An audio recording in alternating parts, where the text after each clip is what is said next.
अज्ञानतिमिरान्धस्य ज्ञानाञ्जनशलाकया चक्षुरुन्मीलितं येन तस्मै श्रीगुरवे नमः। श्रीचैतन्यमनोभीष्टं स्थापिनं येन भूतले स्वयं रूपकदा मह्यं ददाति स्वपदान्तिकं। वन्देऽहं श्रीगुरो श्रीयुतपदाकमलं श्रीगुरून् वैष्णवां च श्रीरूपं साग्रजतं सगणरघुनाथान्वितं तं सजीवं सात्वैतं सावधूतं परिजनसहितं कृष्णचैतन्यदेवं श्रीराधाकृष्णपादान् सहनललिता श्रीविशाखान्वितांस। हे कृष्णा करुणा सिन्धो दीनबन्धो जगत्पते कोपेश कोपिहा कान्त राधाकान्त नमोऽस्तुते। तप्त काञ्चन गौराङ्गी राधा वृन्दावनेश्वरी वृषभानुसुते देवी प्रणमामि हरिप्रिये। नोटेड। वाञ्छाकल्पतरुभ्यश्च कृपा सिन्धुभ्यः च पतितानां पावनेभ्यो वैष्णवेभ्यो नमो नमः। श्रीकृष्ण चैतन्य प्रभु नित्यानन्द श्री अद्वैत गदाधर श्रीवासादि गौरभक्तवृन्दा। हरे कृष्णा कृष्ण कृष्णा हरे हरे, हरे राम राम राम हरे हरे। नमो ओं विष्णुपताय कृष्णप्रेष्ठाय भूतले श्रीमते जयपताका स्वामिनिधि नामिने नमाचार्य पादाय निधाय कृपप्रदायिने गौरगददामदाय नगरग्रामधारिणे। नमो ओं विष्णुपताय कृष्णप्रेष्ठाय भूतले श्रीमते भक्तिवेदान्त स्वामिनिधि नामिने नमस्ते सारस्वते देवे गौरवाणी प्रचारिणे निर्विशेष शून्यवादी पाश्चात्य देशधारिणे। नारायणं नमस्कृत्यं नरं चैव नरोत्तमं देवीं सरस्वतीं व्यासं ततो जयमुद्रयेत्। नष्टप्रायेषु अपत्रेषु नित्यं भागवत सेवया भगवति उत्तमश्लोके भक्तिर्भवति नैष्टके। मुखं करोति वाचालं पुङ्गुं लङ्घयते गिरिं यत्कृपातमहं वन्दे गुरुं दीनतारिणं परमानन्दं माधवं श्रीचैतन्य ईश्वरम्। ॐ नमो भगवते वासुदेवाय, ओम नमो भगवते वासुदेवाय, ओम नमो भगवते வாசுதேவாய. எல்லா வைஷ்ணவர்களுக்கும் அனந்த கோடி நமஸ்காரங்கள். இன்னைக்கு காண்டம் 1 அத்தியாயம் 13 பதம் 9. தேங்க்யூ மாதாஜி. கயாவிருத்யா வர்த்திதம் வத்சரஸ்பி சதி மண்டலம் தீர்த்தானி சேத்திர முக்கியானி சேவிதானி ஹபூதலே. ஹரே கிருஷ்ணா. படிக்கிறீங்களா மாதாஜி? படிக்கிறேன் மாதாஜி. ஓகே. நமோ பகவதே வாசுதேவாய். ஓம் நமோ பகவதே வாசுதேவாய். ஓம் நமோ வாசுதேவாய். ஹரே கிருஷ்ணா. மொழிபெயர்ப்பு பொருளை வணங்குவேன். பக்தி வேதாந்த சுவாமி பிரபுபாதா குதே. ஹரே கிருஷ்ணா. மொழிபெயர்ப்பு. பூமி மீது பிரயாணம் செய்யும் பொழுது உங்களுடைய வாழ்க்கை தேவை எப்படி நீங்கள் கவனித்துக் கொண்டீர்கள்? எந்தெந்த புண்ணிய ஸ்தலங்களிலும் புனித இடங்களிலும் நீங்கள் சேவை செய்தீர்கள்? பொருளுரை. குடும்ப விவகாரங்களில் இருந்து, முக்கியமாக அரசியல் சதி திட்டங்களில் இருந்து தம்மை விலக்கிக் கொள்வதற்காகவே விதுரர் அரண்மனையை விட்டு வெளியேறினார். முன்பே குறிப்பிட்டது போல் துரியோதனன் அவரை ஒரு சூத்ராணியின் மகன் என்று கூறி அவமதித்தான். விதுரரின் தாயார் ஒரு சூத்ராணி என்ற போதிலும் அவள் துரியோதனன் பாட்டியாவார். சில சமயங்களில் பாட்டிக்கும் பேரங்களுக்கும் இடையில் கேலியான பேச்சுக்கள் அனுமதிக்கப்பட்டன. ஆனால் துரியோதனன் பேசியது உண்மைதான் என்பதால் அது விதுரருக்கு விரும்பத்தகாத பேச்சாகும். அதை அவர் நேரடியான அவமரியாதையாக கருதினார். எனவே அவர் அரண்மனை வாழ்வை திறந்து துறவரத்தை ஏற்க முடிவு செய்தார். இந்நிலை வானப்பிரஸ்த ஆசிரமம் அல்லது வீட்டை துறந்து தீர்த்த யாத்திரையை மேற்கொள்ளும் வாழ்வு என்று அழைக்கப்படுகிறது. விருந்தாவனம், ஹரித்துவாரம், ஜெகநாத், பூரி மற்றும் பிரயாகை ஆகியவற்றை போன்ற இந்தியாவின் புனித ஸ்தலங்களில் பல சிறந்த பக்தர்கள் உள்ளனர். மேலும் அத்தகைய இடங்களில் ஆன்மீக முன்னேற்றம் அடைய விரும்புவோருக்கான இன்றும் பல சத்திரங்கள் உள்ளன. இத்தகைய சத்திரங்களின் உதவியால் விதுரர் தம்மை பராமரித்து கொண்டாரா என்பதை கேட்டறிய யுதிஷ்ட மகாராஜன் ஆவல் கொண்டார். ஹரே கிருஷ்ண மாதாஜி. ஹரே கிருஷ்ண மாதாஜி. தேங்க்யூ மாதாஜி. அப்ப இங்க விதுரர் அங்க இருந்து அந்த அரசவையில பல பேர் முன்னாடி சூத்ராணியின் மகன் நீ எப்படி எனக்கு அறிவுரை சொல்லலாம்? நீ எப்படி எப்பவும் பாண்டவர்களுக்கு ஆதரவா இருக்கலாம்? எங்களுக்கு எப்பவுமே நீ ஆப்போசிட்டா இருக்க அப்படின்னு சொல்லி திருதராஷ்டிரன் ரொம்பவே அவமானப்படுத்துறார். இப்போ ஒரு பாதகமான சூழ்நிலை வரும்போது நாம அதை என்ன பண்ணுவோம்னா, அதை முட்டி மோதி அதை சரி பண்றதுக்காக நாம இயற்கையோட போராடுவோம். ஆனா இயற்கையின் சட்டத்தை நம்மால வெல்ல முடியாது. ஆனா அதே சமயம் நம்மளுடைய அந்த சாதுரியத்தினால, புத்தி சாதுரியத்தினால நம்ம என்ன பண்ணலாம், அந்த சாதகமான சூழ்நிலையை அதை மாத்திக்கலாம். பாதகமான சூழ்நிலையை சாதகமான சூழ்நிலையா மாத்திக்கலாம். இதுக்கு என்ன வேணும்? ஆன்மீக அறிவு வேணும். ஆன்மீக புத்தி இருந்தால்தான் பக்தர்களால மட்டும்தான் அதை அப்படி செய்ய முடியும். ஆனா ஜடவாதி ஜடத்திலேயே ஊறி கிடக்கிறவங்க என்ன பண்ணுவாங்கன்னா, இந்த மெட்டீரியல் எனர்ஜியை யூஸ் பண்ணி அதை சரி செய்யலாம், நாம அதை சரிப்படுத்தி மறுபடியும் அனுபவிக்கலாம் அப்படிங்கிற ஆசையோட, இப்ப விதுரர் நிலையில வேற யாராவது பௌதிகவாதி இருந்தாங்கன்னா, அந்த அரண்மனை சுகம் நம்மளுக்கு வேணும், எங்க நம்மளை துரத்தி விட்டுருவானோ, நம்மளுக்கு பணம் கிடைக்காம போயிடுமோ, பதவி கிடைக்காம போயிருமோ, புகழ் கிடைக்காம போயிருமோன்னு ஏதோ ஒரு வழியில துரியோதனனை சமாதானப்படுத்த பார்ப்பாங்க. ஆனா இங்க கடவுளோட கருணை விதுரருக்கு இருக்கிறதுனால அந்த சாதகமான சூழ்நிலையை அவர் ஏற்படுத்திக்கிறாரு. அதுதான் தருணம். ஏன்னா அவருக்கு வந்து ரொம்ப நாள் தீர்த்த யாத்திரை போகணுங்கிற ஒரு ஆவல் இருக்கு மனசுக்குள்ள. நீங்க கேட்கலாம், கிருஷ்ணரே அங்க இருக்காரு, அப்ப ஏன் இவர் தீர்த்த யாத்திரை போகணும் அப்படின்னு. இது வந்து இந்த யுகம் இல்ல, கலியுகம் இல்ல. மற்ற யுகங்கள்ல சாஸ்திரப்படி ஒருத்தர் வானப்பிரஸ்தம் போகணும், அதாவது தர்ம அர்த்த காம மோக்ஷ அப்படின்னு முறையாக அவங்க வரணும். இந்த கலியுகத்துல வந்து நம்ம சிம்பிளா ஏதாவது ஒரு நல்லது செஞ்சா கூட அது நம்மளுக்கு கிரெடிட் ஆகும், நினைச்சா கூட கிரெடிட் ஆகும். ஆனா அந்த யுகத்துல நினைச்சா எல்லாம் கிரெடிட் ஆகாது. இந்த யுகத்துல நினைச்சாவே அது புண்ணியமா மாறிடும். நாம இப்ப ஒருத்தருக்கு நல்லது செய்யணும்னு நினைக்கும் போதே அது வந்து நம்மளுக்கு பகவான் அதை ஒரு அக்கௌண்ட்ல எடுத்துக்கிறாராம். ஆனா இதுதான் இந்த கலியுகத்தோட ஒரு அட்வான்டேஜ். மற்ற யுகங்கள்ல நீங்க நினைச்சாலாம் அது புண்ணியமாகாது. ஆனா அதே சமயம் மற்ற யுகங்கள்ல கெடுதல் நினைச்சா கூட அது நம்மளுக்கு டெபிட் ஆயிடும். நம்ம பாவ கணக்குல அது வந்து சித்திரகுப்தர் எழுதிடுவாரு. ஆனா இந்த யுகத்துல நினைத்தால் அது செயல்படாது, பாவமாகாது. ஆனா அத என்னவாகும் போது, அது செயலாக வரும்போது நம்மளுக்கு கூடம் பீஜம் அந்த ரேஞ்சில போயிரும். அதாவது விதைத்த பாவங்கள் பலோன்முகம் அப்படின்னு சொல்லி நம்மளுக்கு பல விதங்கள்ல அது வெளிப்படுது. பாவ விளைவுகள். பீஜம் அப்படின்னா ஒரு விதை விதைக்கிறது, பீஜம் அப்படின்னா. கூடம் அப்படின்னா இப்ப நாம அனுபவிச்சுட்டு இருக்கிறது. பலோன்முகம் அப்படின்னா அந்த பலன்களை இனி தரக்கூடியது எதிர்காலத்துல. இப்படி பல நிலைகள்ல பாவங்கள் மறைந்திருக்கு நம்மளுக்கு. அதனாலதான் நாம இப்ப செய்யற செயல்களுக்கு பலன் எப்ப கிடைக்கும்னு தெரியாது. அதுக்கான பிரயத்தனம் இப்ப பண்ணிட்டு இருக்கிறோம். அடுத்தது பதம் 10. இது ரொம்ப முக்கியமான ஸ்லோகம். இது வந்து அடிக்கடி நான் கோட் பண்ணுவேன், சில பிரபுபாதர் கோட் பண்ணுவாரு. எனக்கு இது ரொம்ப பிடிக்கும் இந்த ஸ்லோகம். பவத்விதா பாகவதாஸ்தீர்த்த பூதாக ஸ்வயம் விபோ தீர்த்தி குர்வந்தி தீர்த்தானி ஸ்வாந்தஸ்தேன கதா பிருதா. ஹரே கிருஷ்ணா. மொழிபெயர்ப்பு. என் பெருமானே, தங்களை போன்ற மேன்மையுள்ள பக்தர்கள் புண்ணிய ஸ்தலங்களை சொரூபமாக விளங்குகின்றனர். பரமபுருஷரை உங்களது இதயத்தில் ஏற்றிச் செல்வதா எல்லா இடங்களையும் தாங்கள் புண்ணிய தீர்த்தங்களாக மாற்றி விடுகிறீர்கள். பொருளுரை. பரமபுருஷர் மின் சக்தியை போல் அவரது வெவ்வேறு சக்திகளால் எல்லா இடங்களிலும் நிறைந்திருக்கிறார். அதை போலவே ஒரு மின் விளக்கில் மின்சாரம் காணப்படுவதை போலவே இதரரை போன்ற பகவானின் தூய பக்தர்களால் பகவான் எங்கும் பரவி இருப்பதை கண்டறிய முடிகிறது. இதரரை போன்ற ஒருவர் எல்லா இடங்களிலும் எப்பொழுதும் பகவானின் இருப்பை உணர்கிறார். மேலும் அனைத்திற்குள்ளும் பகவானையும் பகவானுக்குள் அனைத்தையும் அவர் காண்கிறார்.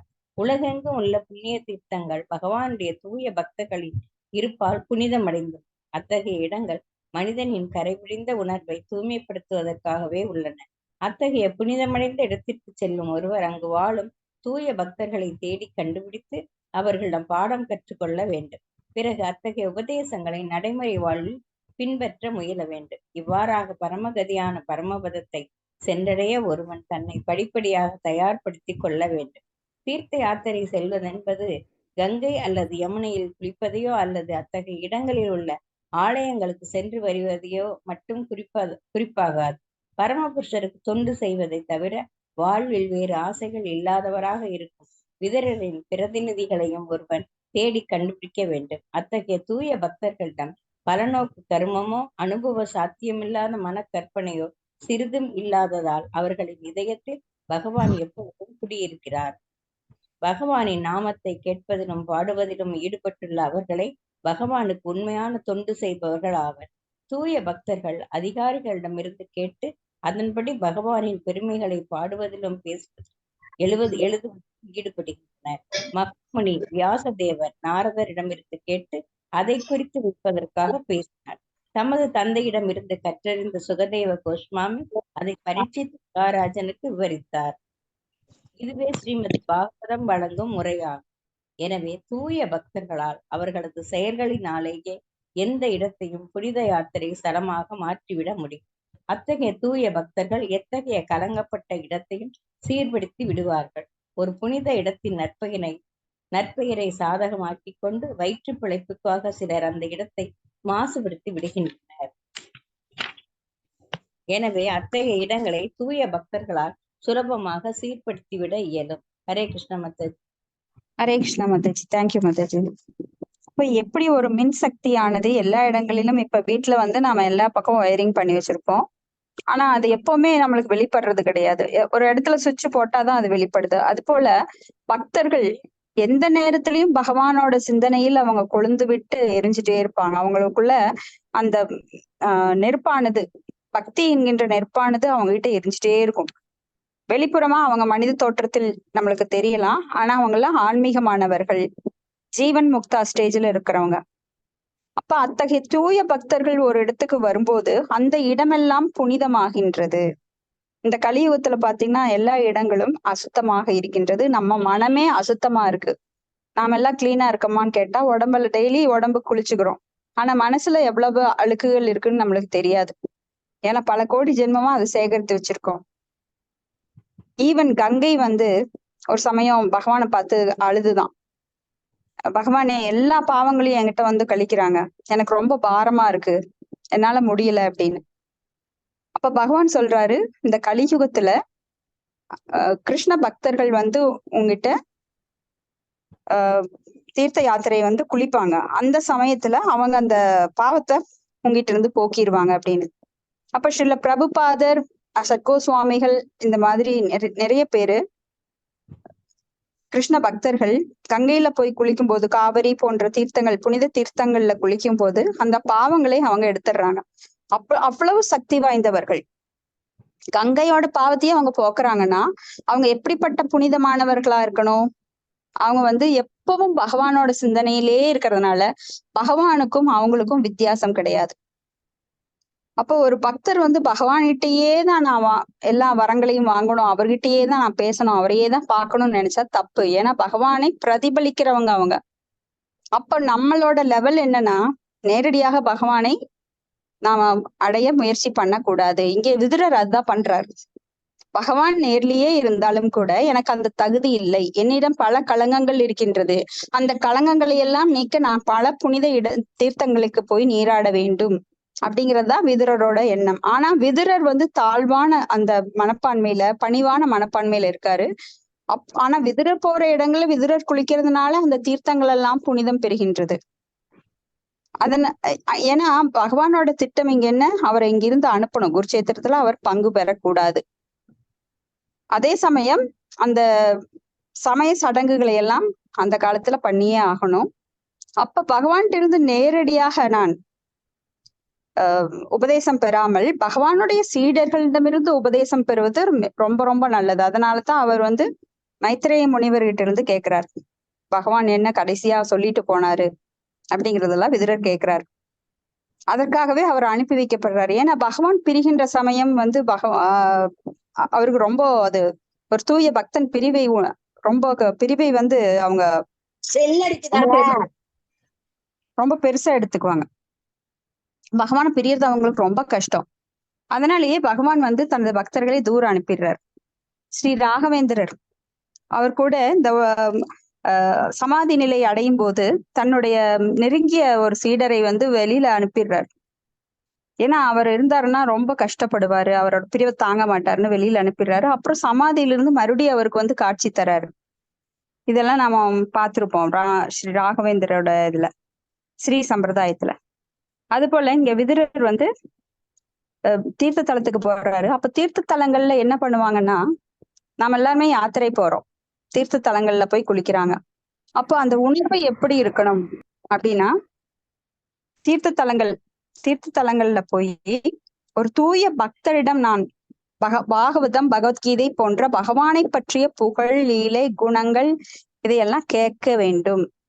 தீர்த்தத்தலம் போறோம் நாங்க, கங்கைக்கு போறோம், காசிக்கு போறோம், ராமேஸ்வரம் போறோம்னு சொல்லிட்டு அங்கெல்லாம் போய் எல்லாம் குடும்பத்தோட போயிட்டு அங்க ரொம்ப என்ஜாய் பண்றது, போய் கடைகள்ல வாங்குறது, அந்த கண்ணுல இயற்கை காட்சிகளை பாக்குறது, ஒண்ணுக்கு சின்ன சின்ன சண்டை போட்டுக்கிறது, மற்றவங்களை பத்தி பேசுறது, பௌதிகமான விஷயங்கள் பேசுறது, இதெல்லாம் யாத்திரையே கிடையாது. நிறைய பேர் அந்த தப்பை செய்யறாங்க. நாங்கெல்லாம் யாத்திரை போறோம் அப்படின்னு சொல்லிக்கிட்டு உணர்வை மாற்றாம உடலை மட்டும் குளிச்சுட்டு வருவாங்க. அப்ப உடல் சுத்தமாகும், ஆனா மனசு சுத்தமாகாத, அவங்க பாவங்கள் கழியாது. நிறைய பேர் நினைச்சுக்கிறாங்க கங்கையில குளிச்சா உடனே பாவம் போயிடும் அப்படின்னு. அப்ப இது எந்த மாதிரி குளியல் அப்படின்னா, யானை குளியல் மாதிரி. யானை போய் நல்லா குளிக்கும் தண்ணியில விழுந்து, மறுபடியும் மேல வந்தோடனே அந்த சேத்தை தூக்கி தன் தலையில போட்டுக்கும், மண்ணை தூக்கி. அது போல நிறைய பேரு உள்ளத்துல இருக்கிற களங்கங்களை சரி பண்ணாம, அதாவது திரும்ப திரும்ப அதையவே செய்வாங்க. ஒரு ஜெயிலுக்கு போனவன் எப்படி திருந்தணும், அடுத்த தடவை நம்மளுக்கு தப்பு பண்ணினா போலீஸ் வந்து பிடிக்கும், நம்ம மறுபடியும் ஜெயிலுக்கு போக வேண்டி வரும், அதனால அந்த தப்பு பண்ணக்கூடாதுன்னு அவன் திருந்தணும். அப்பதான் அந்த தண்டனை அவனுக்கு பலன் கொடுக்கும். நாம எல்லாருமே இங்க தண்டனை அனுபவிக்கிறோம். பல தோஷங்கள் பாத்தீங்கன்னா, சந்திர தோஷம், செவ்வாய் தோஷம், புதன் தோஷம், குரு தோஷம், சனி தோஷம், ராகு கேது தோஷம் அப்படின்னு நிறைய தோஷங்கள் நம்மளுக்கு வருது. நாமளும் ஜாதகத்தை தூக்கிட்டு ஜோதிடர்கிட்ட போயிட்டே இருக்கோம். ஒவ்வொரு தோஷங்களையும் கழிக்க அவங்க ஒவ்வொரு தலங்களை சொல்லுவாங்க. அந்த தலங்கள்ல அந்த நட்சத்திரத்துக்கு வந்து ஒரு பவர் இருக்கும். அப்ப நாமளும் போய் கழிக்கிறோம். கழிச்சுட்டு மறுபடியும் போன பிறவிகள்ல எல்லாம் என்ன பாவம் பண்ணினமோ அதையவே நம்ம திரும்ப திரும்ப பண்றோம். அதனால என்ன பிரயோஜனம்? எதுக்காக பாவங்களுக்கு பரிகாரம் பண்றோம் அப்படின்னா, அதுல இருந்து மீண்டு வர்றதுக்காக. ஆனா மீண்டு வர்றது கிடையாது. நம்ம திரும்ப திரும்ப அதே பாவங்களை பண்ணிட்டே இருக்கோம். அப்போ உணர்வு மாறுறது இல்ல. ஆனா பாவங்களை கழித்து பரிகாரம் பண்ண மட்டும் நம்ம பாக்குறோம். நேச்சுரலா பார்த்தா பரிகாரமே கிடையாது. இப்போ ஒரு குழந்தைக்கு பல்லு வலிக்குது அப்படின்னா, நம்ம உடனடியா என்ன பண்ணுவோம்? ஒரு மிட்டாய் கொடுப்போம், இல்ல ஒரு சாக்லேட்டு, இல்ல சர்க்கரையை கொடுத்து இது சாப்பிடு அப்படிம்போம்.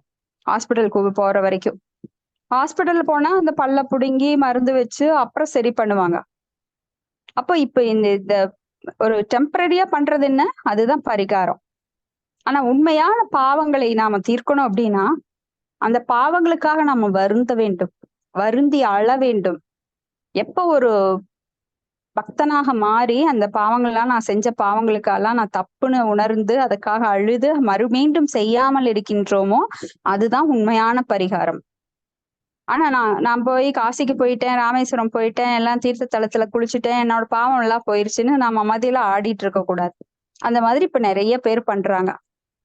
அவங்க எல்லாம் வந்து தூய பக்தியில இல்ல, பக்தர்களா இருந்தாலும் தூய பக்தியில கிடையாது. அதனால அந்த சாஸ்திர அறிவு அவங்களுக்கு இல்லாததுனால திரும்ப திரும்ப அது தப்பு பண்ணிட்டு இருக்காங்க. அப்ப இங்க விதுரர் போன்றவர்கள் அந்த தவறெல்லாம் பண்றது கிடையாது.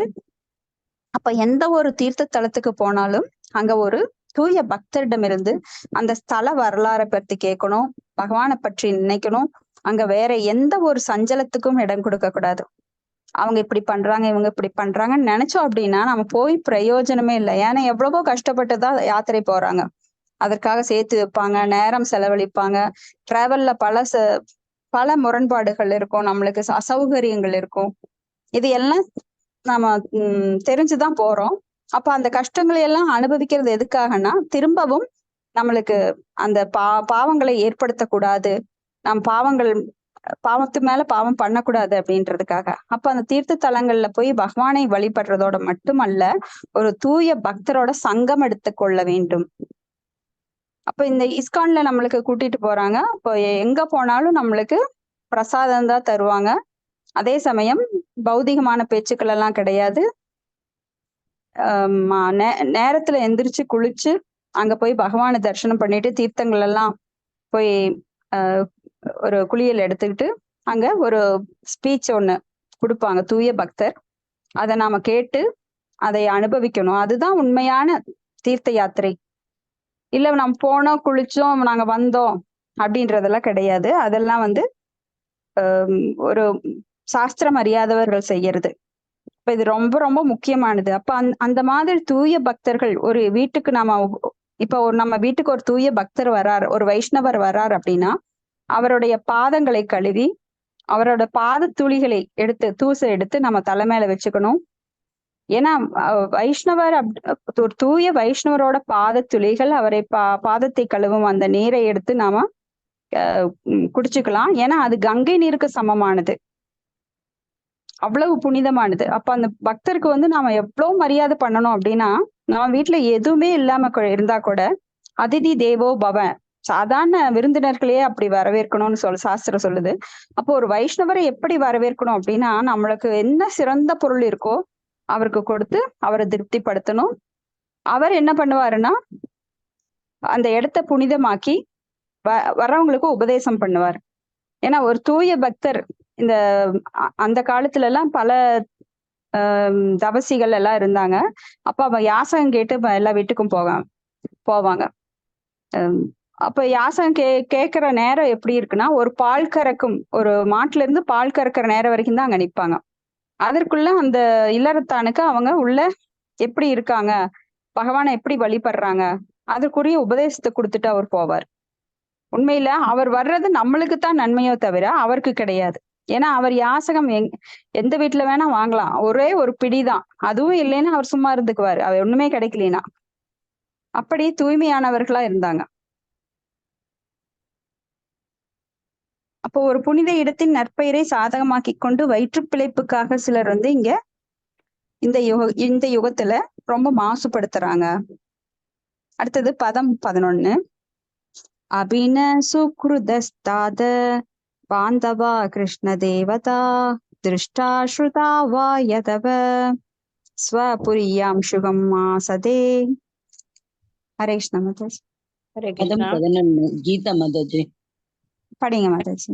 அவிதாசு அவிதசு அபினாசு உருத்தத்தா நத பரந்தவா கிருஷ்ண தேவதா திருஷ்வா உருதா வைவா சேதவா சுவப்பிரியம் சுகம் ஆசதே. பக்தி வேதாந்த சுவாமி சீல பிரபுபாதருக்கு ஜெய். மொழிபெயர்ப்பு. சித்தப்பா துவாரகைக்கு நீங்கள் நிச்சயமாக சென்றிருப்பீர்கள். புனிதமான அந்த இடத்தில் பகவான் ஸ்ரீ கிருஷ்ணனின் சேவையில் மெய்மறைந்துள்ள நமது நண்பர்களும் நம் நிலத்தில் அக்கறை உள்ளவர்களான எது வம்சத்தினரும் உள்ளனர். நீங்கள் அவரை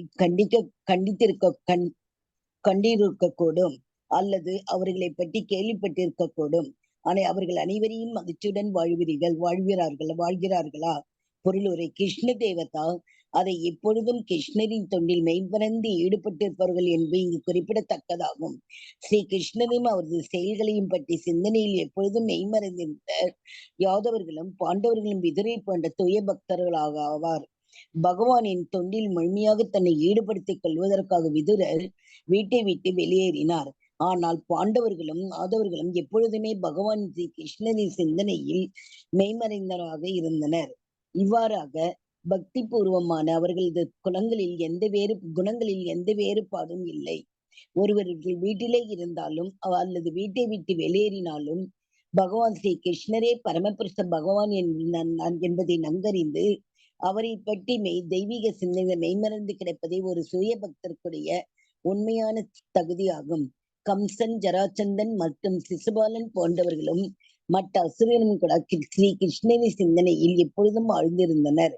ஆனால் அவர்களது சிந்தனை கிருஷ்ணருக்கு விரோதமாக இருந்தது.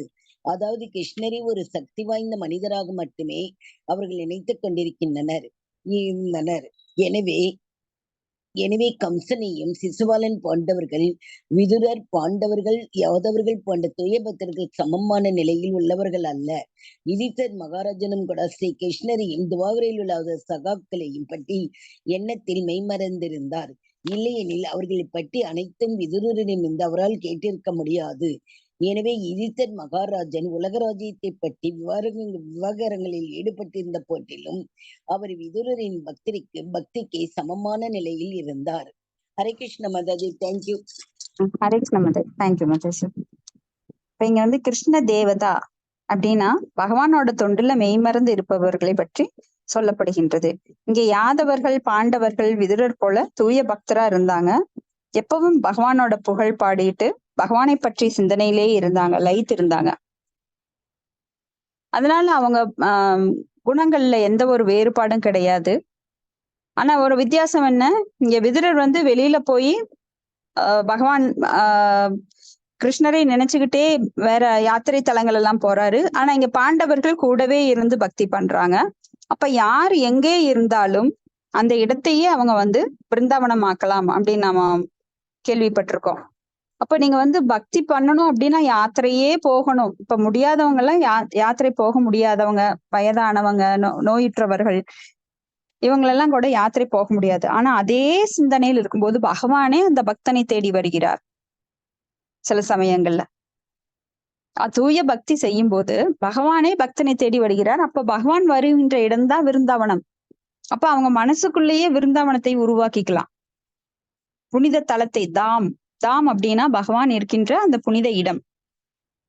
அப்போ அதே சிந்தனை, தவம் நேத்து பார்த்தோம், என்னவா என்ன நாம என்ன நினைக்கிறோமோ அதுவாவே ஆகிறோம் அப்படின்னு. அப்ப இங்க வந்து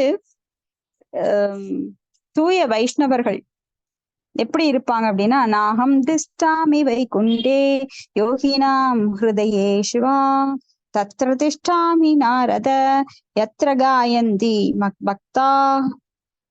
அதாவது நாகம் திஷ்டாமி வைகுண்டே யோகினாம். யோகினா யாரு?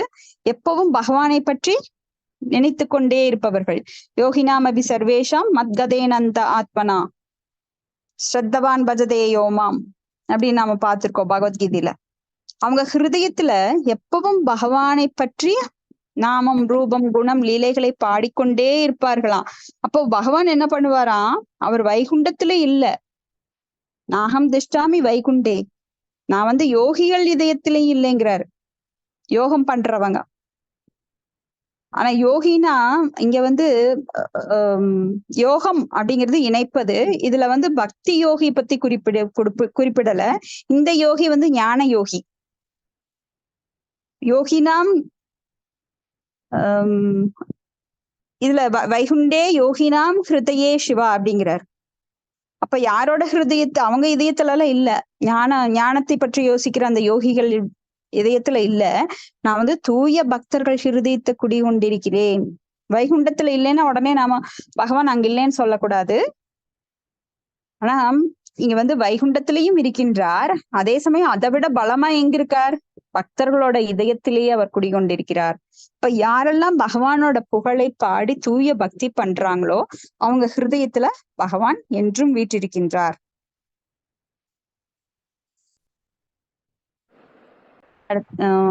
அப்ப விதுரர் எங்க தீர்த்தத்தலம் போனாலும் விதுரர் வந்து பகவானை ஏந்தி கொண்டே போகின்றார். அவர் ஹிருதயத்துல இருந்து என்னைக்குமே பகவான் போகல. இப்ப எல்லாரும் இதயத்திலும் பரமாத்மா இருக்காரு. ஆனா எங்க வெளிப்படையா இருக்காரு பரமாத்மா இருந்தாலும் அந்த பகவான் இது சப்பியதே வதந்தி தத்தத்துவம் விதஸ்தத்துவம் அஜானமத்வயம் பிரம்மேதி பரமாத்மேதி பகவான் இது சப்பியதே. அப்ப அந்த பகவானை பக்தின உச்சநிலை என்ன, பகவான் என்கின்ற உணர்தல். அப்ப பகவான் அந்த பரமாத்மா உள்ள எல்லாருகிட்டையும் இருக்காரு, பகவான் யாருகிட்ட இல்லாம இல்ல. ஆனா அது எங்க வெளிப்படுகிறது பகவானாக அப்படின்னா தூய பக்தர்களோட உள்ளத்துலதான் பகவானாக தன்னை வெளிப்படுத்துகிறார். அவங்களுக்கு அந்த வெளிப்பாட்டை தருகிறார், தன்னை பற்றிய உணர்தலை தருகிறார். ஏன்னா இதுக்குள்ள வரணும்னா பேரதிர்ஷ்டம் பண்ணினா மட்டும்தான் பகவானை பற்றிய அந்த பாகவதத்தை கையில தொட முடியும். நாமெல்லாம் இங்க கூடி இருக்கிறோம் அப்படின்னா சாதாரணமா இல்ல, அதிர்ஷ்டம் செய்தவர்கள். நாமெல்லாம் பல புண்ணியங்கள் செஞ்சதுனால, பகவானுடைய காரணமற்ற கருணையை பெற்றதுனால இல்லைன்னா. அதனாலதான் நாம இப்போ பகவானை பத்தி படிச்சுட்டு இருக்கோம். அடுத்தது பதம் 12. இதி உக்தோ தர்மராஜேன சர்வம் தத் சமன்வர்ணயத் யதானுபூதம் கிரமஸ்சோ வினாயது குலசயம். மொழிபெயர்ப்பு. யுதிஷ்ட மகாராஜனால் இவ்வாறு கேள்விகள் கேட்கப்பட்ட மகாத்மா விதுரர் தாம் அனுபவித்த அனைத்தையும் படிப்படியாக விளக்கினார். யதுவம்சத்தின் அழிவை பற்றிய செய்தியை மட்டும் அவர் விளக்கவில்லை. அப்போ இங்க வந்து யுதிஷ்டர் கேட்டுட்டு இருக்காரு விதுரர்கிட்ட எல்லா கேள்விகளையும். அப்ப எங்கெங்க போன, எந்தெந்த தீர்த்த யாத்திரைக்கு போன எப்படின்னு சொல்லி அவரை எல்லாத்தையும் சொல்லிட்டு இருக்காரு. ஆனா யதுவம்சத்தோட அழிவை பத்தி இப்ப சொல்லல அவர். பதம் 13. நனு அப்ரியம் துர்விஷகம் निर्णाम स्वयं उपस्थितं नावेदयत् सकरुणो दुष्किदान् दृष्टुम अशमः. हरे कृष्णा. யார் படிக்கிறீங்க மாதாஜி? ஹரே கிருஷ்ண மாதாஜி. பிரணாம் மாதாஜி. பிரணாம் மாதாஜி. படிக்கிற மாதாஜி. படிங்க மாதாஜி. மொழிபெயர்ப்பு பொருளை வழங்குவர் தெய்வத்திரு ஆஷா பக்தி வேதாந்த சுவாமி சில பிரபதை. கருணையுள்ளவரான மகாத்மா விதுரரால் எந்த சமயத்திலும் பாண்டவரின் துக்கத்தை கண்டு அதை சகித்துக் கொள்ள முடியவில்லை. எனவே துன்பங்கள் தானாகவே வருகின்றன என்பதால் விரும்பத்தகாததும் சகிக்க இயலாததுமான இச்சம்பவத்தை அவர் வெளிப்படுத்தவில்லை. பொருளுரை. நீதி சாஸ்திரப்படி விரும்பத்தகாத ஓருண்மை மற்றவர்களுக்கு துன்பத்தை தருமானால் அதை ஒருவர் பேசக்கூடாது. இயற்கையின் சட்டத்தினால் துன்பம் அதற்கே உரிய வழியில் நம்மை தேடி வருகிறது. எனவே விளம்பரத்தால் அதை ஒருவர் மிகைப்படுத்தக்கூடாது. விதுரரை போன்ற கருணை இல்லம் படைத்த ஒருவருக்கு யது வம்சத்தின் அழிவை போன்ற விரும்பத்தகாத ஒரு செய்தியை வெளிப்படுத்துதல் சாத்தியமில்லை. குறிப்பாக அன்பிற்குரிய பாண்டவர்களின் விஷயத்தில் இதை அவரால் ஒருபோதும் செய்ய முடியாது. எனவே வேண்டுமென்றே அதை அவர் தவிர்த்து விட்டார். ஹரே கிருஷ்ணா மாதாஜி. தேங்க்யூ.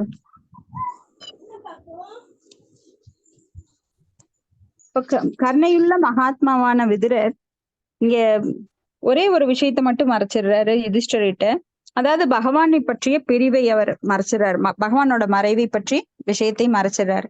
ஏன்னா எந்த ஒரு நல்ல குணம் கொண்ட நபர்களை பார்த்தோம் அப்படின்னா அவங்க தப்பே செய்தாலும் அதை அவங்க திருந்தி இருக்கிற நிலையிலையோ தவறுகளை சுட்டி காட்டுறது வேற.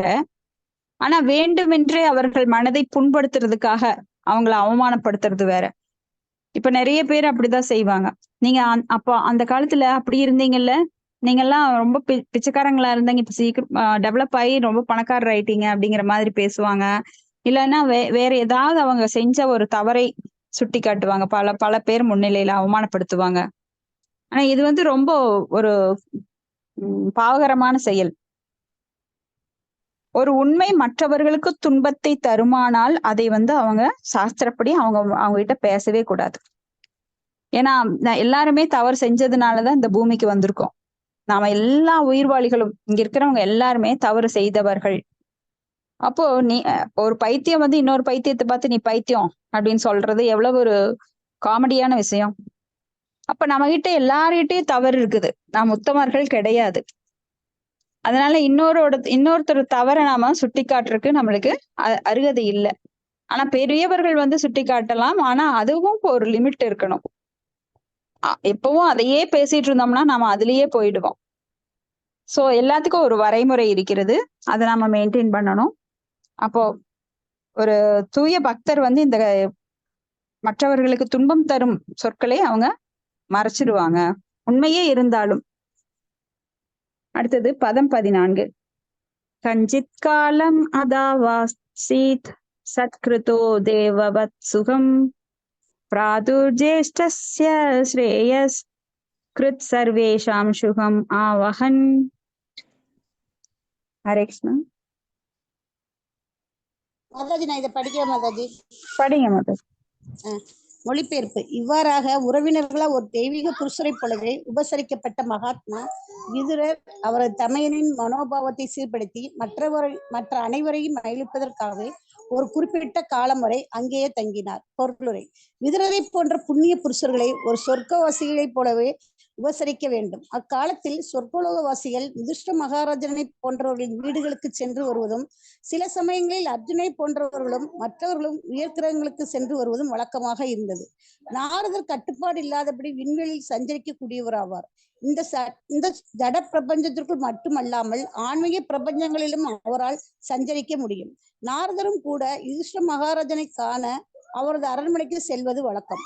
மற்ற சொற்கலோக தேவர்களை பற்றி கூற தேவையில்லை. இதே உடலுடன் வெவ்வேறு கிரகங்களுக்கு சஞ்சரிப்பது சாத்தியமாகும். ஆனால் ஆன்மீக பண்பாட்டினால் மட்டுமே இதை செய்ய இயலும். எனவே யுதிஷ்டர் தேவர்களை வரவேற்று உபசரிப்பதை போலவே விதுரரையும் வரவேற்றார். மகாத்மா விதுரர் ஏற்கனவே துறவு வாழ்வை மேற்கொண்டிருந்தார். எனவே சில பௌதிக சுகபோகங்களை அனுபவித்ததற்காக அவர் அரண்மனைக்கு திரும்பி வரவில்லை. அவரது தனிப்பெரும் கருணையினால் யுதிஷ்ட மகாராஜனின் உபச்சாரத்தை அவர் ஏற்றுக்கொண்டார்.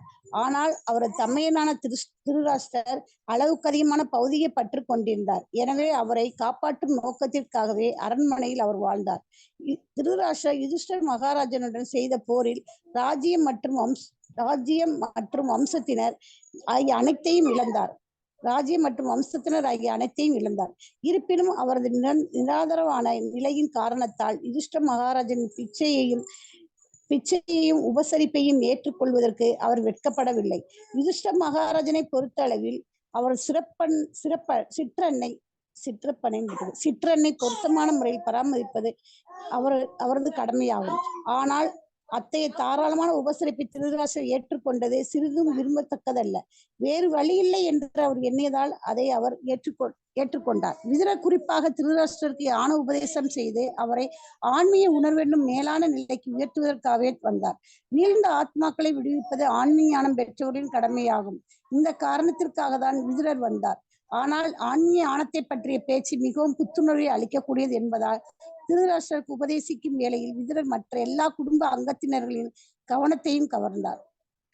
அவர்களும் பொறுமையுடன் கேட்டு மகிழ்ந்தனர். இதுவே தன்னுணர்வு பெறும் வழியாகும். செய்தியை கவனமாக கேட்க வேண்டும்.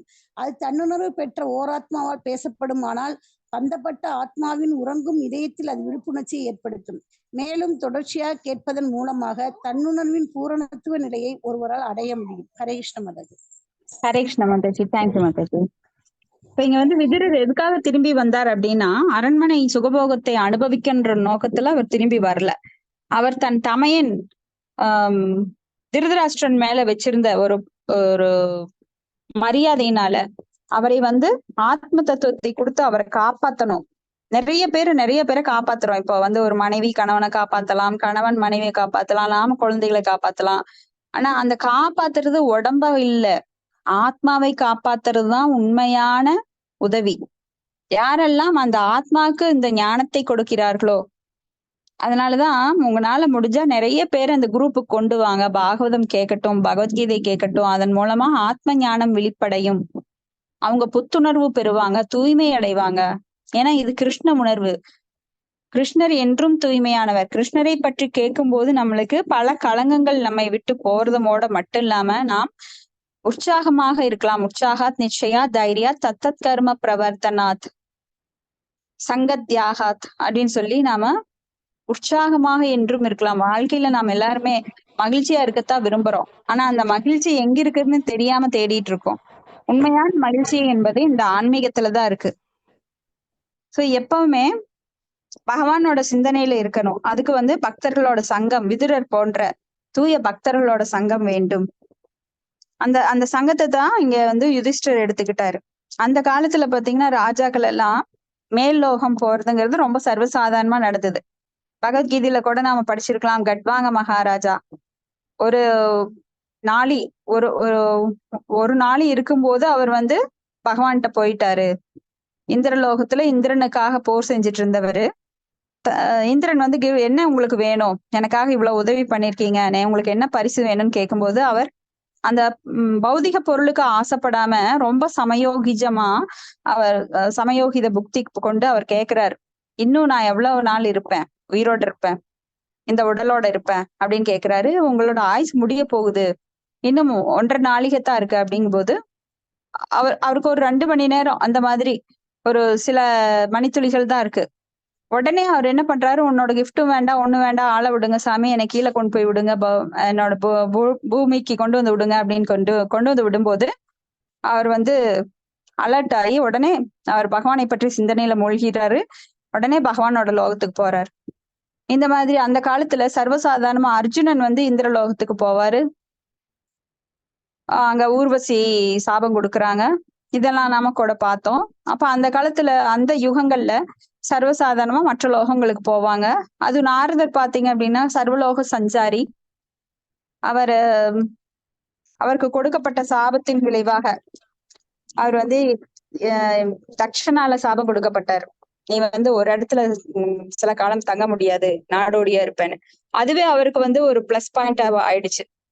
ஏன்னா அவர் எல்லா உலகங்களுக்கும் போனாதான் நிறைய பக்தர்களுக்கு கருணை கொடுத்து அவங்க தூய பக்தர்களாக்கி வைஷ்ணவர்களாக்க முடியும்.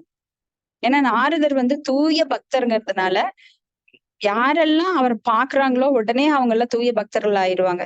இது மிருகாரி போன்ற வேடரோட கதையெல்லாம் நம்மளுக்கு தெரியும். வால்மீகி முனிவர் அவரோட கருணையினதுதான் பெரிய முனிவரே ஆனாரு. அவரு மகாபாரதத்தை தொகுத்து ராமாயணம் தொகுத்து எழுதினாரு. அப்படி தூய பக்தர்கள் சங்கம் எடுத்துட்டா அது க்ஷண நேரம் நம்மளுக்கு வந்து அது பெரிய பலன் தரும். இங்க அதுதான் நம்மளுக்கு சொல்லப்பட்டிருக்கு இந்த ஸ்லோகால. இப்ப ஆத்ம ஞானத்தை பற்றி பேச்சு மிகவும் புத்துணர்வை அளிக்கக்கூடியது. அப்ப நாம இங்க இவ்வளவு நேரம் உட்காந்து நாமெல்லாம் வேற ஏதாவது ஜட விஷயத்தை பத்தி பேசிட்டு இருந்தோம்னா நம்மளுக்குள்ள இந்த இவ்வளவு வருஷமா நம்ம பண்ணிட்டு இருந்திருக்க மாட்டோம். அந்த கோர்ஸ் நம்ம பண்ணிட்டு இருந்திருக்க மாட்டோம். இப்ப பாகவதம் படிக்கிறதுனால நாம எல்லாரும் ஒட்டுக்கா உட்காந்து படிச்சுட்டு இருக்கோம். நம்மளுக்கு ஒரு ஆனந்தம், ஆத்ம ஆனந்தம் கிடைக்குது. யாரும் முகத்தை கூட இன்னைக்கு சரியா பார்த்தது கிடையாது. ஆனா நாம 10:30 மணிக்கு இணைஞ்சு 11:30 வரைக்கும் 10:20 இருந்து 11:20 வரைக்கும் நாம பண்ணிட்டு இருக்கிறோம் அப்படின்னா இதுக்கு இந்த ஒற்றுமை ஏற்பட அங்க ஒரு வலுவான காரணம் என்ன அப்படின்னா இது பகவானை பற்றிய செய்தி. ஏன்னா பகவானை பற்றிய செய்தி நம்மளுக்கு எப்பவும் ஈர்க்கக்கூடியது, அட்ராக்ட் பண்ணக்கூடியது. ஆகர்ஷன் ஏதி கிருஷ்ணா. பகவான் எப்போதும் தன்னை கவர்ந்திருக்க கூடியவர். இப்ப பகவானை பற்றிய விஷயங்கள் நம்மை தூய்மையாக்கக்கூடியது, அதனால புத்துணர்வை அளிக்கக்கூடியது. அப்ப யாரெல்லாம் தொடர்ந்து கேட்கிறாங்களோ அவங்களுக்கு கிருஷ்ண பக்தி கிடைக்குது. அந்த கிருஷ்ண உணர்வின் மூலமாக அவங்க தூய்மையாக்கப்பட்டு வாழ்வினோட அடிப்படை கொள்கைகள் என்ன அப்படிங்கிறத ஒரு சமய சடங்குகளை எல்லாம் தெரிஞ்சு அந்த சமயத்தினோட ஆரம்பத்துக்கு வர்றாங்க. அப்படியே படிப்படியா உள்ள போய் அவங்க பிரேமை நிலைக்கு வரைக்கும் போறாங்க. இது வந்து பல ஸ்டேஜ்ல நாம எவ்வளவு உற்சாகமா இருக்குமோ அந்த அளவுக்கு. சிலர் ரன்னிங் ரேஸ்ல நாம எல்லாருமே ஓடுறோம். எல்லாருமே ஒரே மாதிரி ஓடுறது கிடையாது. சிலர் மெதுவா ஓடுவாங்க, சிலர் ஆமை மாதிரி ஓடுவாங்க, சிலர் முயல் மாதிரி ஓடுவாங்க, சிலர் மான் மாதிரி ஓடுவாங்க. சோ அவங்க எவ்வளவு கேட்ச் பண்றோமோ, சிலருக்கு வந்து புத்தி கூர்மை உள்ளவங்க சொன்னா உடனே புடிச்சுக்குவாங்க, பட்டுன்னு புடிச்சுக்குவாங்க. கற்பூர புத்தின்னு சொல்லுவாங்க. அது மாதிரி நம்ம பல நிலைகள்ல இருக்கோம். அப்ப இந்த கிருஷ்ண உணர்வு அவங்களுக்கு அடிப்படை, அதாவது அஸ்திவாரம் போட்டாச்சு, எல்லாம் ஸ்ட்ராங் ஆயாச்சு. ஆனா அதை வந்து நீங்க இன்னும் மேல செங்கல் வச்சு கட்டி அதை பூசி அதை கூரை போட்டு அதுக்குள்ள குடி போகணும். யாரு? பகவான் உள்ள குடி வருவார். ஒவ்வொருத்தரும் ஒவ்வொரு ஸ்டேஜ்ல இருக்கும். அப்போ ஒவ்வொருத்தருக்கும் சொன்னா புரியும், சிலருக்கு பட்டா புரியும், சிலருக்கு சொன்னாலும் புரியாது, சிலருக்கு பட்டாலும் புரியாது. ஆனா நம்ம குரூப்ல யாரும் அந்த மாதிரி கிடையாது. எல்லாருமே பகவானால் ஈர்க்கப்பட்டு நாம எல்லாம் இப்ப கூடியிருக்கோம். நாம எல்லாம் ஏன் கூடியிருக்கோம்? ஆன்மீகத்தின் அடிப்படை ஒரு பிணைப்புனால கூடியிருக்கோம். ஆனா வெளியில இருக்கிறவங்க வரல அப்படின்னா அவங்களுக்கெல்லாம் இன்னும் ஜட நோய் இருக்கிறதுனால அவங்க எல்லாம் இன்னும் வரல. ஆனா இதுல நீங்க நிறைய பேரை கூட்டிட்டு வர முயற்சி பண்ணணும். ஏன்னா ஆரம்பத்துல அந்த நோய் இருக்கிறப்ப எது கொடுத்தாலும் அவங்களுக்கு கசப்பாதான் இருக்கும்.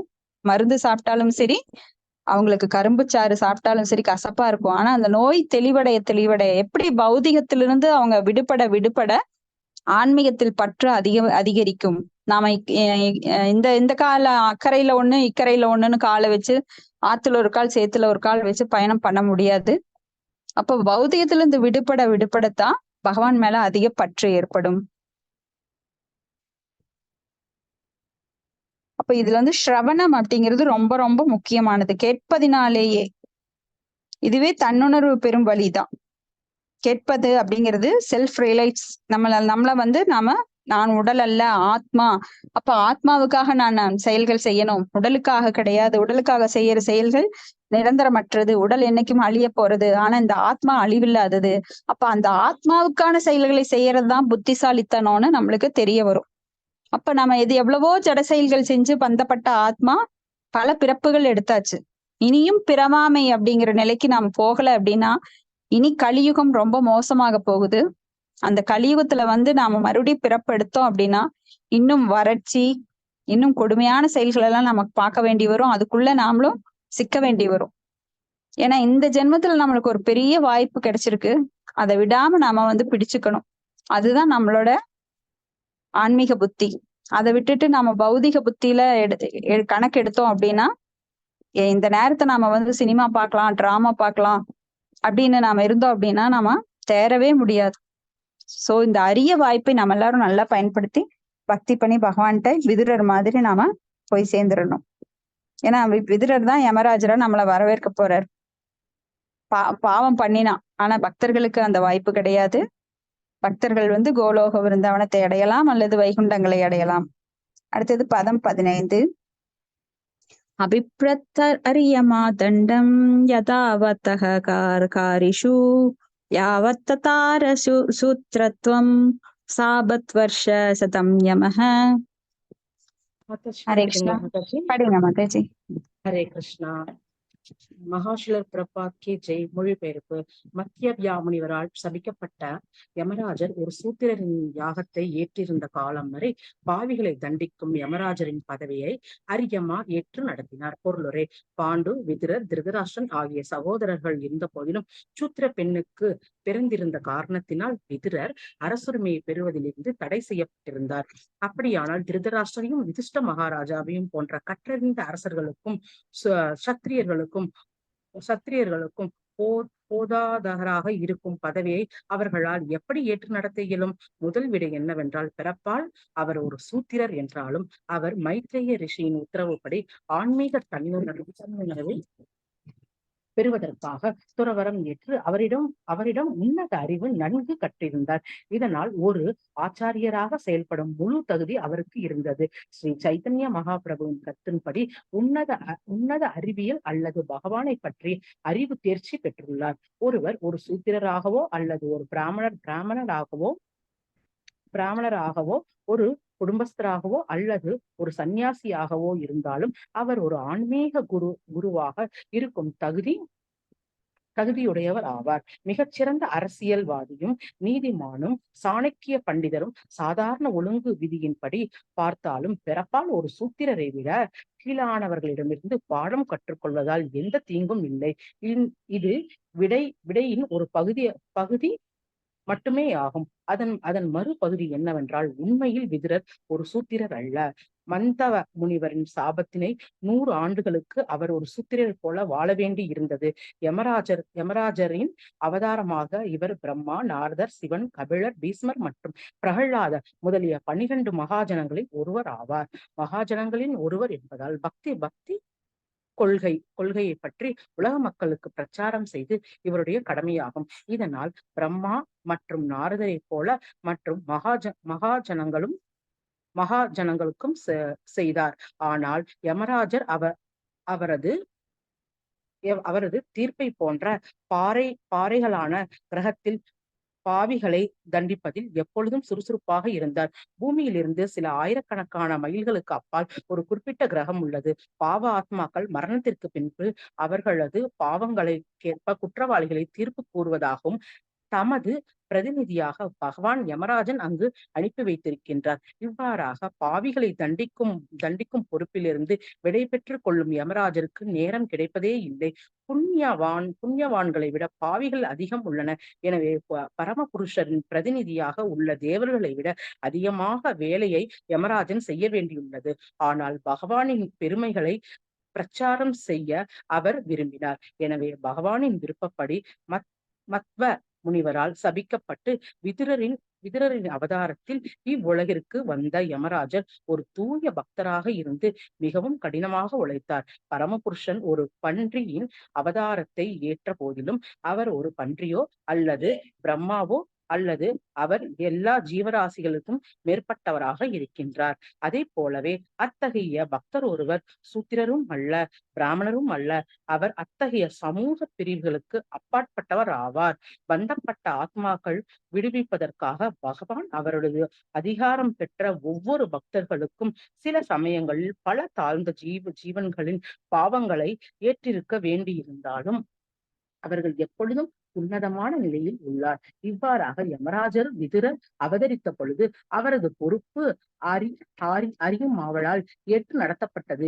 இவர் கஷ்யருக்கும் அதிதிக்கும் பிறந்த பல மகன்களில் ஒருவர் ஆவார். அதித்தியர் அதித்தியர்களில் அதித்தியின் மகனும் ஆவார். மொத்தம் 12 அதித்தியர்கள் உள்ளனர். இவர்களில் அரியமாவுக்கு ஒருவர் என்பதனால் 100 ஆண்டு காலத்திற்கு விதுரரின் உருவம் யமராஜ உலகில் அவதரித்து இருந்த பொழுதிலும் அவர் பொறுப்பு ஏற்று நடக்கும் அரியமாவல் முடிந்தது.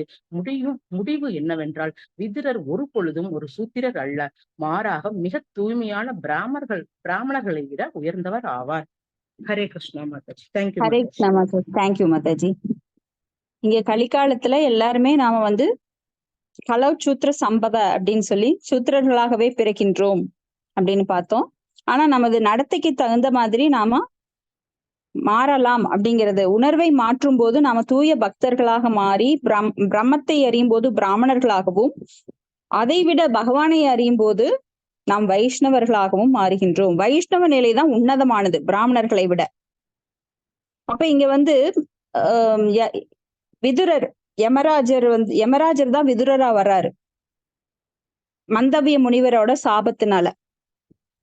நீ எப்படி எனக்கு இவ்வளவு பெரிய தண்டனை கொடுக்கலாம்? மந்தவிய முனிவர் வந்து திருடர்கள் ஒளிஞ்சிருக்கும் போது அந்த திருடர்கள் கூட அரச சபையில் இருக்கிற காவலாளிகளால அரெஸ்ட் பண்ணி அங்க தண்டனைக்கு உட்படுத்தப்படுகிறார்.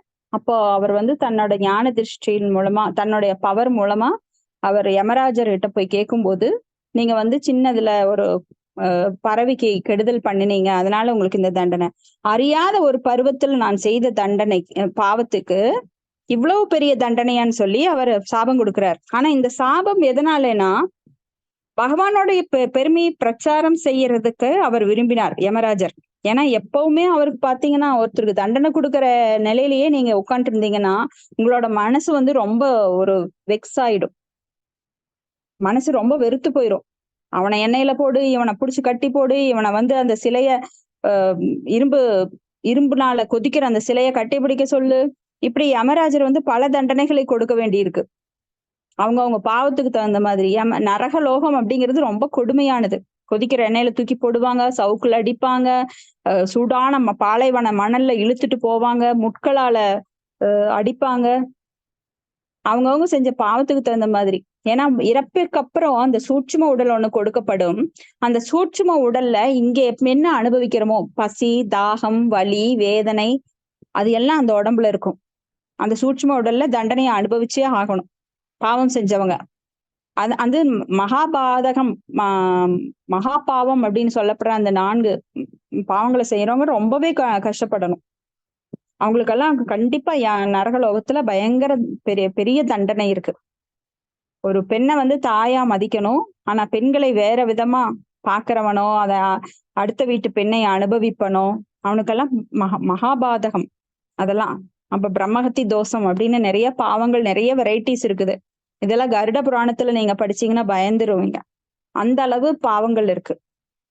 அதுக்கெல்லாம் வந்து கண்டிப்பா யமராஜர் வந்து லிஸ்ட் போட்டு வச்சிருக்காரு. அந்த பாவங்களை எல்லாம் அனுபவிச்சே ஆகணும்.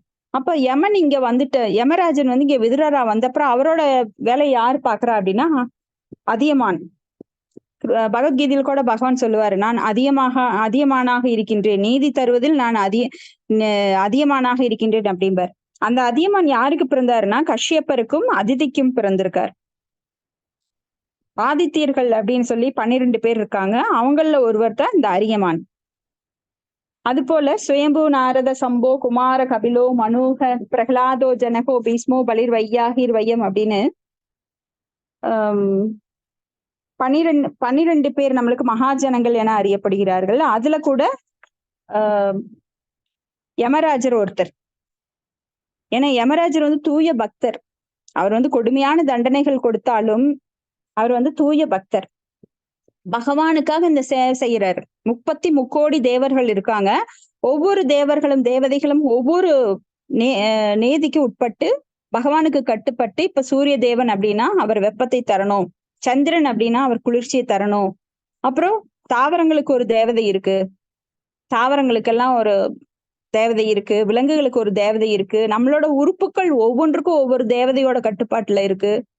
அப்ப 33 தேவர்கள், நம்மளால அந்த பேரெல்லாம் சொல்லவே முடியாது. நம்மளுக்கு தேவர்கள் தேவதை அப்படின்னா எண்ணி ஒரு 10 12 தெரியும். அவ்வளவு தேவர்கள் பகவானுக்கு அசிஸ்டண்டா சேவை பண்றாங்க. ஏன்னா பகவானே நேர்ல வந்து எல்லாத்தையும் செய்யறது கிடையாது. எப்படி ஒரு அரசன் அமைச்சர்கிட்ட பொறுப்பு தர்றார், அமைச்சர் அவங்க வந்துட்டு பல அதிகாரிகளை நியமித்துக்கிறார், அந்த அதிகாரிகள் அவங்களுக்கு கீழே பல ஆபீசர் நியமிச்சுக்கிறாங்க, அவங்க பல கிளர்க்குகளை நியமிச்சுக்கிறாங்க, அந்த கிளர்க்கு வந்து அவங்களுக்கு சாதகமா வாட்ச்மேன் வச்சுக்கிறாங்க. இப்படி பல நிலைகள்ல இருக்கு. அப்ப தேவர்கள்லயே ஹையஸ்ட், லோவஸ்ட், மீடியம் அப்படி பல பேர் இருக்காங்க, ஒரே லெவல்ல கிடையாது. ஆனா யமராஜர் ஒரு தூய பக்தர். அவர் பகவானுக்கு சேவை செய்ய விரும்பி, அவரை பற்றி பிரச்சாரம் செய்ய விரும்பி, அந்த மந்தவிய முனிவரோட சாபத்தினால இந்த பூவுலகில அவதாரம் எடுக்கிறார். அப்ப வந்து அவர் ஒரு சூத்ராணியின் மகன் அப்படிங்கிறது தவறு. ஏன்னா அவர் வந்து வியாசதேவருக்கு தந்தை, வியாசதேவர் தான் அவரோட தந்தை, அவர் மூலமா தான் இவர் பிறக்கிறாரு. அப்ப சூத்ராணி அப்படிங்கிறது வெளிப்புற தோற்றம். இப்ப யாருமே வந்து பிராமணனா இருக்கிறது இல்ல, வைஷ்ணவன் வைஷ்யன் அவனோட தொழிலை பாக்குறது கிடையாது, ஒரு சத்திரியனா இருக்கிறது கிடையாது. யாரு என்ன வேணா வேலை பாக்குறாங்க இப்போ. ஏன்னா ஒரு பிராமணர்கள் வேலையே செஞ்சு அடுத்தவங்க கிட்ட பணம் வாங்கக்கூடாது. ஆனா அவங்க எல்லாம் நிறைய பேர் இப்ப பாத்தீங்கன்னா நிறைய தொழில் இருக்காங்க, நிறைய ஃபாரின்ல செட்டில் ஆகுறாங்க, கை நீட்டி சம்பளம் வாங்குறாங்க. ஆனா பிராமணனோட கடமை என்ன? யஜன படன பாடன யஜன யாஜன புரோகித தான அப்படின்னு சொல்லி அவங்களோட வேலை அதுதான். ஆனா இப்ப சாஸ்திரங்களை மறந்து அவங்க எல்லாவற்றிலும் ஈடுபடுகிறார்கள். இது கலிகாலம். ஆனா அந்த காலத்துல விதுரர் தூய பக்தரா இருந்ததுனால, ஏன்னா நம்மளுக்கு ஒரு ஒரு குருவா இருக்காரு, தூய பக்தரா இருந்ததுனால ஒரு குருவாவும் இருக்கிறார். அதனால அவர் தன்னோட தமையனுக்கு அட்வைஸ் பண்றாரு. நாம் இதுல பார்த்திருக்கோம், வாச்சோ வேகம் மனச குரோதோ வேகம் ஜிக்வா வேகம் முத்ரோபஸ்த வேகம் ஏதான் வேகான் யோ விஷகீத தீர சர்வான் அபிமா பிருத்வீம் சிஷ்யாத். சிஷ்யர்களை ஏத்துக்கூடிய ஒரு குருவாக எப்படி ஆகணும் அப்படின்னா, வாச்சோ மனசோ, வாயினோட தூண்டுதல், மனசினோட தூண்டுதல், குரோதம் கோபத்தின் தூண்டுதல், ஜிக்வா அப்படின்னா நாக்கோட தூண்டுதல், ஜிக்வாவையும் உத்தரோபஸ்த வேகம் நம்மளோட பால் உறுப்பு, வயிறு, நாக்கு, இது எல்லாம் ஒரே கோட்டுல இருக்கு. இதனோட தூண்டுதல்கள் எல்லாம் கட்டுப்படுத்தக்கூடிய ஒருவன் மட்டுமே குருவாக இருக்க முடியும். இப்ப மனசை கண்டபடி அலைய விட்டுட்டு நான் ஒரு குருவாக முடியாது. ஏன்னா என் மனசு சொல்லுது, நீ போதும் இங்க உட்காந்துட்டு இருந்தது, பாகவதம் கேட்டது போதும், நீ போ, நீ வேற ஏதாவது பேசலாம், ரிலாக்ஸ் பண்ணலாம். அப்பா 1.5 மணி நேரம் 1 மணி நேரம் கேட்டாச்சு, இனி போய் நம்ம கொஞ்சம் டிவி பார்க்கலாம், அவ்வளவுதான், இருக்கிறதெல்லாம் போயிடும். அப்போ ஜட விஷயங்கள்ல எவ்வளவு ஈடுபடுறோமோ ஆன்மீக விஷயங்கள் நம்மளுக்குள்ள தங்குறது கிடையாது. ஆன்மீக விஷயங்கள்ல தொடர்ந்து ஈடுபடும் போதுதான் அது நிலையா இருக்கும். இப்படி இங்க வந்து அவர் சூத்திரர் அப்படின்னு யார் சொல்றா? துரியோதனன் சொல்றாரு. ஆனா கண்டிப்பா இவர் சூத்திரர் கிடையாது, உன்னதமான பக்தர். ஏன்னா அவர் ஒழுக்க விதிகளின்படி அவர் வந்து எல்லாம் நடந்துகிட்டாரு. இப்ப உண்மையில் விதுரர் சூத்திரர் கிடையாது. ஏன்னா அவர் மாந்தவிய முனிவர் வந்து 100 ஆண்டுகள் அவருக்கு அந்த சான்ஸ் கொடுத்திருக்காரு. 100 ஆண்டுகள் அவர் வந்து பகவானுக்காக இங்க சேவை செய்யறார். எப்பவுமே அந்த நிலையில இருந்துட்டு அவர் வந்து ரொம்ப ஏங்குறதுனால பகவான் தான் இந்த வாய்ப்பை அவருக்கு கொடுத்திருக்காரு. அப்ப அந்த வாய்ப்பை பயன்படுத்தி இங்க பகவானுக்கு சேவை செய்யறதுக்காக பகவான் கிருஷ்ணராக வரும்போது அவரும் இந்த வேடம் தரித்து இங்க வருகிறார். ஏன்னா இது உலகம் என்பது ஒரு நாடக மேடை. இந்த நாடக மேடையில நாம இப்பெல்லாம் அம்மாவா இருக்கோம், இல்ல ஒரு கணவனா இருக்கோம், இல்ல ஒரு மனைவியா இருக்கிறோம், ஒரு மகனா இருக்கிறோம். அந்தந்த கடமைகளை மட்டும் செய்யறதுக்குதான் உரிமை இருக்கோ தவிர, அது முழுமையாக இந்த உடம்பு என்னோடையது, இந்த அம்மா என்னோடையது, இந்த அப்பா என்னோடையது, இந்த மகன் என்னோடையது உரிமை கொண்டாட நம்மளுக்கு யாருக்கும் உரிமை கிடையாது. ஏன்னா இதெல்லாம் வேஷம். இந்த வேஷத்தை கழிச்சிட்டு ஒரு நாள் நாம போகணும். எங்க போகணும்? நம்மளோட சொந்த இருப்பிடத்துக்கு. நம்ம சொந்த இருப்பிடம் எது? கோலோக பிருந்தாவனம். இது வந்து வாடகை வீடு. இங்க இருக்கிறது எல்லாமே சொந்தம் கொண்டாடிட்டு இங்கேயே இருந்துக்க கூடாது. ஏன்னா எவ்வளவு பற்று வைக்கிறோமோ அவ்வளவு தூரம் நம்மளுக்கு மறுபிறப்பி அதுலயே நம்மளை உட்படுத்துது. யார் எனக்கு இந்த வீடு என்னோடதுன்னு ரொம்ப பற்று வச்சிருந்தீங்கன்னா அப்புறம் அவ்வளவுதான். அந்த வீட்லயே வந்து ஒரு எலியா பிறக்கலாம், ஒரு நாயா பிறக்கலாம், ஒரு சிலந்தியாவோ எறும்பாவோ பிறக்கலாம். வீடு உங்களோடதுதான். அப்ப அந்த வீட்டிலேயே மறுபடியும் பிறப்படுப்பீங்க. யார் இந்த மகன் எனக்கு சொந்தமானவன், ஐயோ இந்த மகன் இல்லாம நான் இருக்க மாட்டேன்னு நினைக்கிறீங்களோ மறுபடியும் அந்த மகனுக்கு நீங்க மகளா பிறக்கலாம், இல்ல மகளா பிறக்கலாம், மகனா பிறக்கலாம், ஏதோ ஒரு வடிவத்துல அவங்க கூடயே இருப்பீங்க. ஆனா எந்த வடிவம்னு தான் தெரியாது. அதுதான் ரகசியம். ஹரே கிருஷ்ணா. இதோட முடிச்சுக்கலாம். அடுத்தது பதம் 16 நாளைக்கு படிக்கலாங்க.